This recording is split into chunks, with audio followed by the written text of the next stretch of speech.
یعنی گواہ بنا کر مبعوث فرمایا۔ حضرت آپ نے سوال فرمایا کہ کئی لوگ انگلی اٹھاتے ہیں علم غیب کے بارے میں، تو میں نے آیت پڑھی یا ایھا النبی، آیت کا آغاز ہوتا ہے یا ایھا النبی۔ اب انگلی اٹھانے والوں کی پہلے میں سمجھتا تھا کہ عربی کمزور ہے،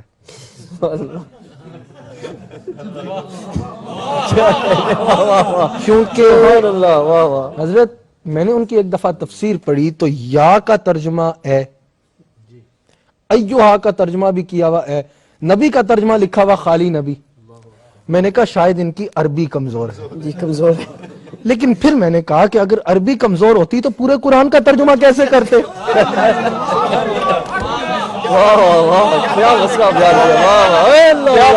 بڑی سوچ کے بعد میں اس نتیجے پہ پہنچا کہ عربی نہیں کمزور، ایمان کمزور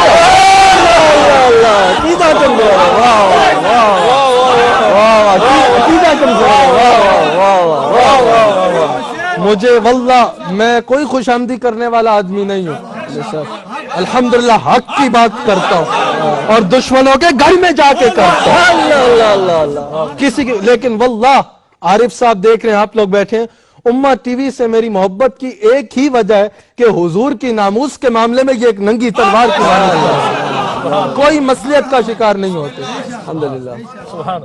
تو میں فیصلے پہ پہنچا کہ بھئی اگر عربی کمزور ہوتی تو پورے قرآن کا ترجمہ کیسے کرتے؟ پورے قرآن کا ترجمہ کیا ہوا ہے، ہر جگہ درس قرآن ہو رہے ہیں، تو عربی نہیں کمزور، ایمان کمزور ہے۔ تو اگر کوئی پوچھے، نوجوان اس ٹی وی چینل کو دیکھتے ہیں کہ کیا تمہارے نبی کو غیب کا علم تھا، تو ان سے سوال کیا کرو کہ ارے لفظ نبی کا ترجمہ تو جان لو، لفظ نبی کا ترجمہ یہ ہے غیب کی خبریں دینے والا۔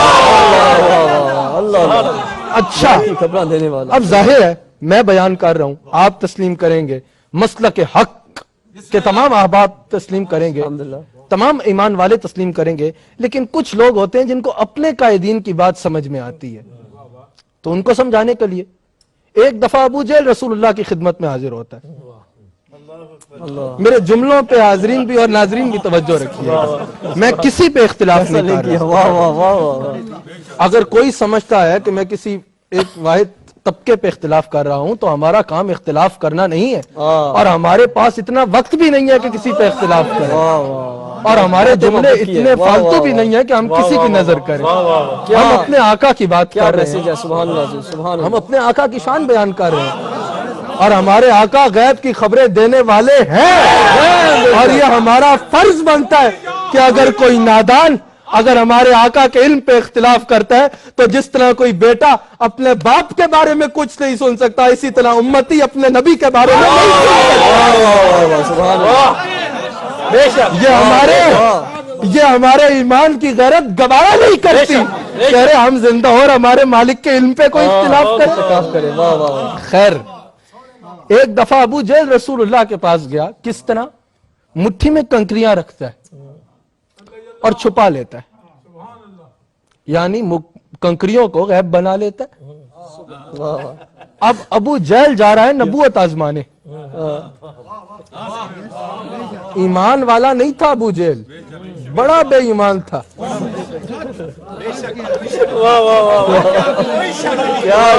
ابو جہل ایمان والا نہیں تھا، بڑا ہی بے ایمان تھا۔ میں ابو جہل کو کہہ رہا ہوں یار، جی بڑا بے ایمان تھا، لیکن ایمان والا نہیں تھا پر عربی جانتا تھا۔ اس کو اس دور کے عربی ابو الحکم کہتے تھے، حکمت کا باپ۔ ایک دفعہ ہمارے آقا نے فرما دیا ابو جہل، اس کی ڈگری بن گئی جاہلوں کا باپ۔ میں کوئی بات آپ سے کروں گا، قرآن و حدیث سے باہر نہیں جاؤں گا، قرآن و حدیث سے باہر ہم نہیں جائیں گے، اور ہم قرآن و حدیث سے باہر جاتے بھی نہیں ہیں،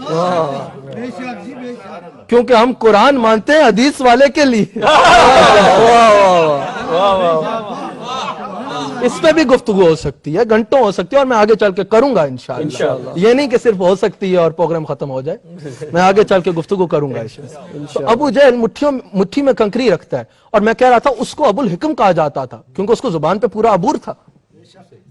تو وہ جانتا تھا کہ اگر نبی ہوئے تو غیب جانتے ہوں گے. مٹھی میں کنکری رکھی اور رسول اللہ کی خدمت میں حاضر ہوا. کہتا ہے محمد صلی اللہ علیہ وآلہ وسلم اگر آپ بتا دیں کہ میری مٹھی میں کیا ہے تو میں آپ پہ ایمان لے آؤں گا. اب ابو جہل بھی یہ جانتا تھا کہ اگر نبی ہوئے تو غیب کا علم رکھتے ہوں گے. سرکار نے یہ نہیں فرمایا کہ اے ابو جہل مجھے کیا پتا, یہ تو غیب ہے, مجھے کیا پتا, یہ تو غیب کا علم ہے, یہ مجھے کیا پتا. سرکار نے اس سے بھی اوپر سرکار نے فرمایا ابو جہل مجھ سے پوچھتا ہے کہ تیری مٹھی میں کیا ہے, بتا, میں بتاؤں کہ تیری مٹھی میں کیا ہے یا جو تیری مٹھی میں ہے وہ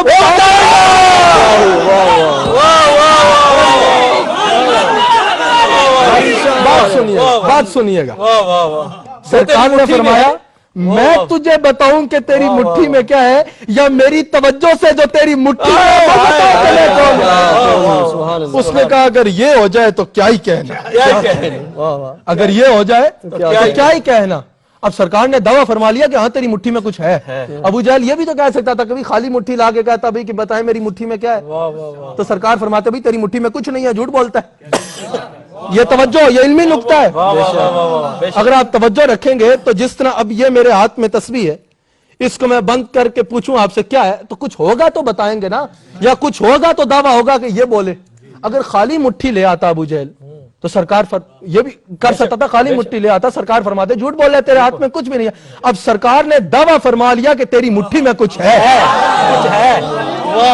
اور بتا وہ جو کچھ ہے وہ اگر بتا دے کہ میں کون ہوں تو پھر کیسا. ابو جہل نے کہا یہ ہو جائے تو کیا ہی کہنا. کنکریوں نے سرکار کا کلمہ پڑھا. گویا کہ کنکریوں نے بتایا کہہ رہے جاہل جن سے تو سوال کر رہا ہے یہ اللہ کی غیب کی خبریں دینے والے نبی ہیں. اب جو میں سوال کرنا چاہ رہا ہوں, جدھر میں آنا چاہ رہا تھا, ایک تو کہ ابو جہل بھی جانتا ہے کہ اگر نبی ہوئے تو غیب جانتے ہوں گے. دوسری بات, یہ آپ نے حدیث کئی دفعہ سنی ہوگی, اس پہ تبصرہ سنیے.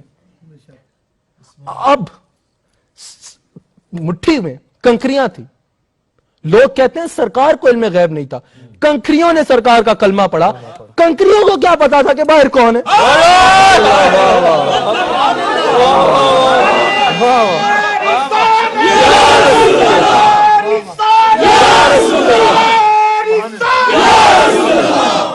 ان کنکریوں کو کیا پتا کہ باہر کون ہے. ارے تم میرے آقا کے بارے میں سوال کرتے ہو کہ انہیں غیب علم غیب تھا یا نہیں تھا. ارے محدود سوچو والو, سنو میرے آقا کا علم, کہ میرے آقا کا علم تو بہت اونچا ہے. میرے آقا کی صرف توجہ کے ساتھ یاد رکھنا, جب اللہ کے نبی مردے زندہ کیا کرتے تھے, جب وہ فرمایا کرتے تھے کم باذن اللہ, ایک تو وہ فرمایا کرتے تھے کم باذن اللہ, میرے آقا نے کچھ فرمایا نہیں, صرف توجہ فرمایا. اور یاد رکھنا جب اللہ کے نبی حضرت عیسیٰ علیہ السلام مردے زندہ کرتے تھے تو اس مردے کا زندہ ہونا بڑی بات ہوتی تھی, کلام کرنا بڑی بات نہیں ہوتی تھی, کیونکہ وہ بولتا ہوا مرا تھا. اگر وہ زندہ ہوتا اور گونگا زندہ ہوتا تو نبی کے معجزے میں عیب گنا جاتا کہ نبی نے مردہ زندہ کیا لیکن گونگا ہوا. جب پہلے زندہ تھا تو بولتا تھا, جب دوبارہ نبی کے حکم سے زندہ ہوا تو گونگا زندہ ہوا, یہ عیب آ جاتا. اس لیے اس کا بڑا زندہ ہونا بڑی بات ہوتی تھی, اس کا کلام کرنا بڑی بات نہیں ہوتی تھی. لیکن میرے آقا کی توجہ کے ساتھ پتھروں میں جان بھی آتی ہے, پتھروں میں زبان بھی آتی ہے, پتھروں میں علم بھی آتا ہے, اور وہ علم خالی علم نہیں ہوتا, پتھروں میں علم غیب آتا ہے.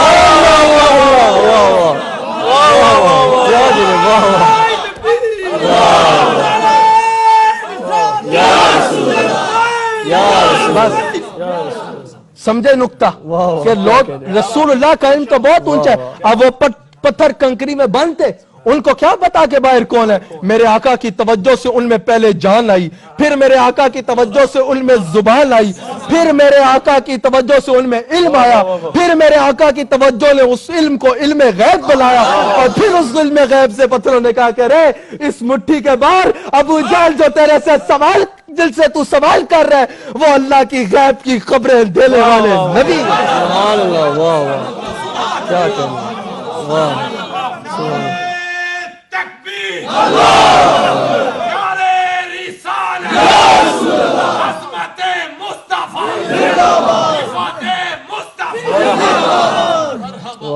ذرا اچھا وہ غیب کی خبریں دینے والے حبیب علیہ السلام، اور سرکار کا علم غیب حضرت کسی کے ماننے یا نہ ماننے کا محتاج بھی نہیں ہے، نہیں تاج نہیں، بے شک بڑی ذمہ داری سے اگلی بات کروں گا، مجھے پتا ہے ہر قسم کے احباب یہ پروگرام دیکھ رہے ہیں، جس طرح قل هو اللہ احد